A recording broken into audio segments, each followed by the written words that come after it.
برسیم به خبر تکراری این روزای کریتورمی. قیمت دلار و طلا بازم بالا رفت و رکورد زدن و ریال اندازه پشمه خر هم دیگه ارزش نداره. حالا که دلار به 140,000 تومان رسیده، جا داره یادی کنیم از سال 57 که دلار معادل 7 تومان بود و ریال جزو 10 پول برتر دنیا بود. ولی یه سری کسخل ترجیح دادن جفتک بندازن و بشینن پای این کس و شرا. این مصاحبه رو دیده بودید؟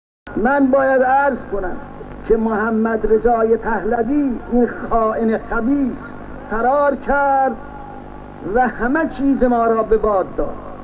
مملکت ما را خراب کرد، قبرستان‌های ما را آباد کرد، مملکت ما را از ناحیه اقتصاد خراب کرد.